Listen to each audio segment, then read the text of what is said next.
Now here's part of how you do it. Number one, observe, watch what's going on. Some people are doing it right, and what? Some people are messing it up. Just watch what's happening during the day. Watch what's going on. Pay attention. Don't just stagger through the day. In leadership, we discuss, most people are just trying to get through the day. Here's what wise people learn to do. Get from the day. Learn some lessons before the day is over by just watching what's going on. Here's number two, and that is to listen. You've got to become a good listener. Now, it is challenging, listening well. Here's why. So many voices want our attention. How do you sort through all the voices today? I'm telling you, it's a challenge. Radio voices and television voices and religious voices and advertising voices and commercial voices, family voices, community voices, political voices, voices of all kinds. How do you sort through all that and not waste your time on voices that don't count? I'm telling you, it's a challenge. But you got to do like tuning in your radio. Tune out the static and tune out the shallow and tune out the silly. Find a voice of value, stay for a while. Keep tuning, find a voice of value, stay for a while. That's the clue. On Sunday morning we ask you to come and what? Stay for a while. Listen to a voice of value. We ask you to come to a seminar and what? Stay for a while. That's why we put some of this stuff on cassette tape, so you can stay for a while. When your hands are busy and your mind is free, turn your car into a mobile classroom and just stay for a while listening to someone that has something valuable to share. So, here's what we've got to teach our children in the 90s, parents. Here it is, the skill of selective listening. Don't spend most of your time on voices that don't count.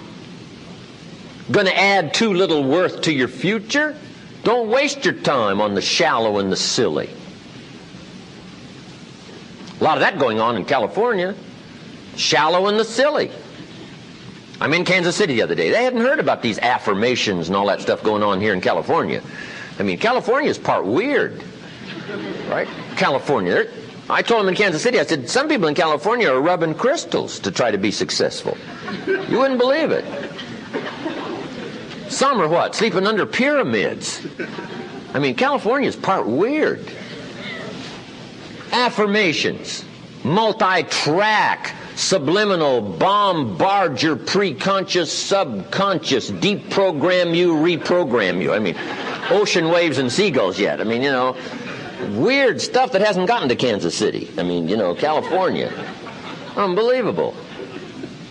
I said, you know, some Californians are moving to Sedona, Arizona, where all these force fields are supposed to come together. And if you rub a crystal and sleep under a pyramid in Sedona, right, then change your life for the better.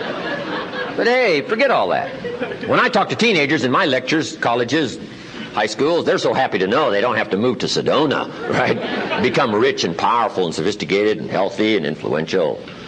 So don't fool with that stuff. We don't have to teach our teenagers how to channel, find a 2,000-year-old guru. We don't have to do that. I'm telling you, it's too easy to get rich. Don't have to fool with the silly stuff, right? Some of that's dangerous anyway. Kids are afraid of it, right? So don't fool with that. You'll be out on a limb with Shirley if you fool with too much of that stuff. Anyway. No, do whatever you want. It's up to you. You wanted my point of view, so you got it. But yeah, you don't have to walk on fire. I'm telling you, you don't. You don't have to do something spectacular. There's some simple, easy, basic reasons why people like I, at age 25, am broke. Not destitute, but broke. Pennies in my pocket, nothing in the bank, way behind on my big mouth promises, not doing well, wondering what went wrong. It's too easy to figure out what went wrong. And then it's too easy to change it, to fool with all the spooky nonsense that's going on today. So just pass on all that.